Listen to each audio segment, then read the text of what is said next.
Eh bien, bonjour des studios Spagirus. Bonjour Jacques. Bonjour Marinette. Dans notre rubrique Découvrons les plantes sauvages, aujourd'hui nous partons à la rencontre de... La carotte sauvage. Allons-y. Venez. Allons voir ce que Jacques a trouvé. Eh bien, il s'agit de la carotte sauvage. Regardez, toutes ces apiacées. Autrefois, on les appelait des ombellifères. Alors, c'est l'ancêtre de la carotte. Propriété médicinale. Elle est comestible, on peut en faire de bons petits plats. Et Marinette, je pense, a quelque chose à dire là-dessus. On l'appelle d'ailleurs aussi la dentelle de la reine Anne. Alors pourquoi? C'est une légende qui date du XVIIe siècle, donc la reine d'Angleterre Anne, qui aimait beaucoup broder. Elle faisait de la dentelle, était très perfectionniste, mais un jour elle se piqua le doigt et une goutte de sang tomba sur son bel ouvrage, sur sa dentelle. Et voilà ce qu'on retrouve aujourd'hui, cette goutte de sang, donc cette petite fleur mauve que l'on retrouve sur cette belle corolle de carotte sauvage. Alors on retrouve aussi cette idée-là de légende, en fait des jeunes filles en milieu rural européen mettaient cette fleur dans les cheveux, c'est un signe de pureté.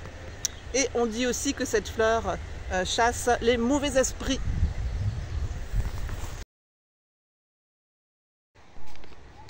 Alors Jacques, est-ce que tu peux nous parler des valeurs nutritionnelles de la carotte sauvage? Oui, tout d'abord, elle contient des vitamines, la vitamine A, la bêta-carotène, très bon pour la peau, pour la vue.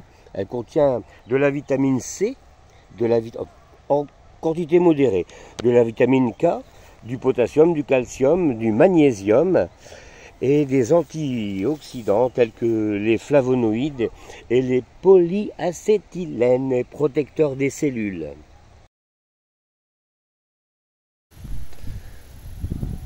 Donc Marinette, on peut manger ces plantes. Tout à fait, c'est une carotte sauvage. Vous allez manger la racine. Alors vous attendez pas à avoir une carotte comme dans le commerce, ce sont des carottes beaucoup plus fines et le goût est beaucoup plus fort aussi. Mais c'est très très bon. On pourra utiliser aussi les feuilles pour aromatiser les bouillons. Dans les couscous, ça donne un petit goût. Les graines qu'on va récupérer à la fin, c'est pareil comme des condiments, on va les utiliser comme le cumin, comme l'anis, qu'on pourra mettre dans les salades, peu importe, pour aromatiser. Et la feuille, notre petite ombelle, que l'on pourra récupérer aussi pour faire des sirops par exemple, ou des crèmes.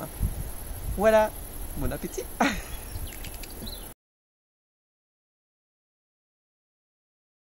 Un clin d'œil à Anne, qui est une experte en reconnaissance de carottes sauvages. Donc un petit coucou à Anne. Alors voilà, c'est une ombelle. Au milieu, vous avez ce petit point qui peut être mauve, noir. On le reconnaît, donc c'est spécifique de la carotte sauvage. Ici, nous avons des poils. Donc ça aussi, c'est spécifique. La feuille est très très découpée. Et quand je la frotte et que je la sens, ça sent la carotte. Ça sent la carotte. Et ici, quand la plante, vous voyez, elle est où? Quand la plante est mûre, quand l'ombelle est mûre, elle se recroqueville et c'est aussi un signe distinctif de la carotte sauvage. Alors, on ne confond pas effectivement avec les apiacées comme la grande ciguë, la petite ciguë. La tige de la grande ciguë est glabre, ne possède pas de poils avec des taches. La petite ciguë, un peu plus petite sans taches mais glabre aussi. Et quand on frotte les feuilles, ça sent assez mauvais. Donc on ne peut pas confondre, mais attention, avec ces 4 ou 5 critères, vous pouvez reconnaître la plante.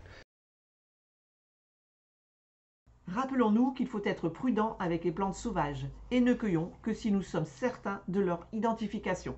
Rendez-vous pour une prochaine vidéo. En attendant, prenez toujours bien soin de vous. Et bien sûr, suivez-nous. Et au revoir. Au revoir, à très bientôt.